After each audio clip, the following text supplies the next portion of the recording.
श्री स्वामी समर्थ. आज दत्त जयंती त्यानिमित्ताने आज स्वामींचा इथे नैवेद्य वगैरे तर आपण आपल्या केंद्र प्रमुख आशाताई यांच्याकडनं माहिती जाणून घेऊया. ताई, आज दत्त जयंती आहे त्यानिमित्ताने तुम्ही इथे नैवेद्य वगैरे आणलेलं आहे. मग आता थोडीशी माहिती द्या आम्हाला की स्वामींना नैवेद्य केव्हा कसा द्यायचा, आरती केव्हा होणार आहे आणि सगळ्या इथे सेवेकरी महिला जमलेल्या आहेत. मग त्याच्याबद्दल थोडी माहिती द्या तुम्ही. अनंत कोटी ब्रह्मांड राजाधिराजे भक्त महाराज ब्रह्मीभूत मोरे आता सगळ्यांचे श्रद्धास्थान श्री गुरुमाऊली यांना त्रिवार वंदन. इथे बसलेले श्री माता भगिनींना श्री स्वामी समर्थ माझा. आज दत्त जयंती वर्षातून एक सण मोठा उत्साहाने आपण साजरा करत असतो. दिवाळीपेक्षाही मोठा सण आपला सेवेकऱ्यांचा आहे. हो, तर मग आपल्या स्वामी महाराजांचा वर्षातून एकच उपवास असतो. तर त्याच्यासाठी सगळ्या माता भगिनींची तळमळ, त्यांनी खूप सुंदर असा नैवेद्य, सगळ्या माता मदत करतायत. त्यांनी सगळ्यांनी मदत कशी केली, घरून कोणी काय आणलं, कोणी अजून तेवढा नैवेद्य यायचा आहे. जेवढं मातांनी आणलं होतं आपण तेवढा नैवेद्य लावला.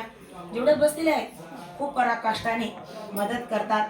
आणि आज म्हणजे एकच की दत्त जयंती म्हणजे दिवाळी आहे बा आपली स्वामी सेवेकऱ्यांची, असं म्हणून आज ही सगळी लगबग चालू आहे. तुम्ही बघू शकता किती प्रकारचं देवाला भोग लागतोय. आज अजून एवढा भोग यायचा आहे. बऱ्याच माता घेऊन येतील आणि हर एक आत्म्याचा नैवेद्य स्वामींपुढे ठेवला जातो.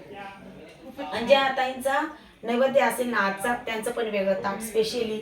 मग इथं असं असतं, ज्या ताईंचा दत्त जयंती असो, स्वामी पुण्यतिथी असो, ज्यांचा नैवेद्य आला ते माता जोडीने आरती करते तिथं. पण कोणी पण प्रसाद आणून ठेवू शकतो. आज सगळ्या महिला आणतात, सगळ्याच आणतात. सगळेजण आज प्रसाद घेऊन येतात. हो, म्हणजे सगळ्या नैवेद्य घेऊन येतात. हो, कारण मग ब्रह्मांड नायक उपवास करतात ना, त्याच्यासाठी सगळ्यांनी. इथे जमलेले सगळे सेवेकरी ताईंनी नैवेद्यासाठी प्रसाद आणलेला आहे. अजून एवढा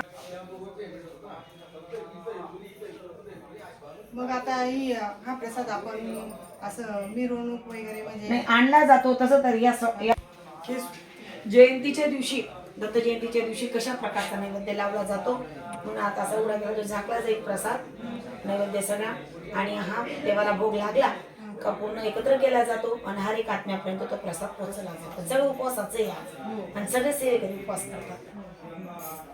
सगळ्या माता बघा नेहमी सेवा करणाऱ्या ज्येष्ठ आपल्या काकीज माता आहेत, प्रेसवाल्या माता आहेत, या निकमताई आहेत, बच्चावताई, आपल्या वेळीसताई, जाटताई, सगळ्या जुन्या सेवेकरी आहेत. जुन्या नव्या या उमाताई, वैशू, कीर्ती, त्या निकमताई, शिंदे मावशी, कल्पना बच्चा मावशी, माझी वैशू, तेजूबेन, आपले मनीषाताई, या सगळ्यात अग्रेसर आपल्या ललितामाई, या शितूमाई. हा, ललितामाई उशिरा जरी आली ना मग थोडी उशिरापर्यंत थांबते ती, मग खूप छान एकदम सगळ्यांच्या याच्याने होत, एकट्याने होत नाही सगळे. आणि सूट जरी झाली तरी काही कोणी बिचारा बोलत नाही. आपण एका कुटुंबातले लोक आहोत आणि उद्यापासून आपलं रोजचं रुटीन राहतं. कोणी कोणाला बोलत नाही, काही नाही. आणि मी पहिलेच माफी मागून घेते स्वामींची. कोणावर चिडचिड झाली तरी मला माफ करा, शेवटच्या दिवशी पण माफी मागून घेते. आणि मला कोणाला दुखवायचं नसतं, मला फक्त व्यवस्थित झालेलं आणि हर एक आत्मा इथं तयार व्हायला पाहिजे अशी माझी इच्छा असते.